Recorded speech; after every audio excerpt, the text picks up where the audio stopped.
Okay, it's This Week in Penn State Football, which also means it's time to make some picks for the Penn State-Maryland game.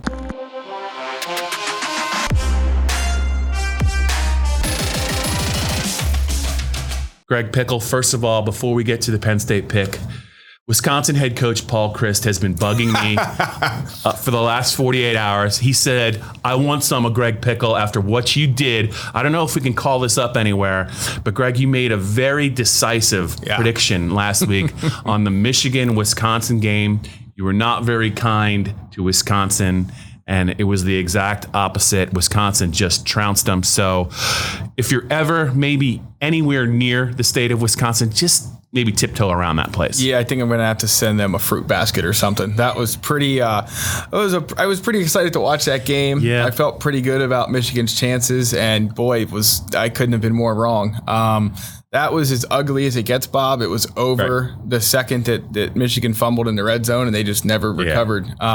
James Franklin talks a lot about sudden change and dealing with that. Michigan could not deal with it all on Saturday. Okay, Penn State, Maryland. Penn State opened as a 7-point favorite. We just checked the total. It's 62. That seems a little high, but they have that number for a reason. The line's now at 6 as we talk about it. So let's get to it. What do you see from this game, and what's your call? Well, I think the odds makers, if they're setting the total that high, they have to think that Maryland, the quick strike offense that showed up for Maryland against Syracuse is going to show up again against Penn State. And they obviously think, too, that the Nittany Lions have figured out a way to connect on more deep balls, more explosive plays, some of the ones they missed against Pitt. You know, I go back and watch that Pitt game, and there's two things that were striking to me. Number one, Sean Clifford and his receivers probably missed 2 or 3 touchdowns with guys open downfield, and they just didn't connect. The other thing, too, is 2 drives for Pittsburgh that turned into points were extended by John Reed, defensive holding and or pass interference calls. And he's a pretty sound technician. You're not going to see him. I don't know if you'll see him get called for another penalty like that again this year. I mean, he's the one guy on that defense that is so fundamentally sound that it's rare to see that happen with him. You are positioning yourself to pick a Penn State cover. I know you. Yeah, so I think Penn State has to start fast. We talked about this in the first half of the podcast. You remember, like, rate, subscribe. If you're listening to the podcast, if you're watching the Blitz, youtube.com/allpennstate, you can find it there.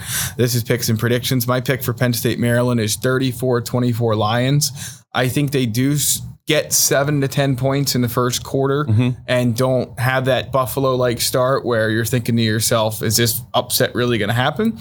And then find a way to salt Maryland away late. I think Maryland will have some success in this game. Yeah. I think Josh Jackson, like Kenny Pickett, will get the ball out early enough times to be able to get up and down the field. But ultimately, Penn State has a talent advantage. Mike Locksley is going to have some recruiting success down there and might start keeping some of these Maryland players that Penn State has landed home at some point. This matchup, though, they're not bearing the fruits of any of that labor yet. So Penn State by 10, guess that would have it under the total as well. Okay, I got Penn State winning 27-24. I see a couple of things in this game. I think Yetur Gross-Matos is due to make some plays. Not that he's played bad. He just hasn't finished. We've talked about that. I think red zone defense is huge in this game. Penn State's been very good went back inside their 20. I think opponents have had 7 red zone possessions. They've only scored touchdowns on 3 of them. And we know about the goal line stand against Pitt. They're going to have to make some plays in the red zone against Maryland. And finally, Sean Clifford is going to have to make some plays as a runner, not as a thrower in this game.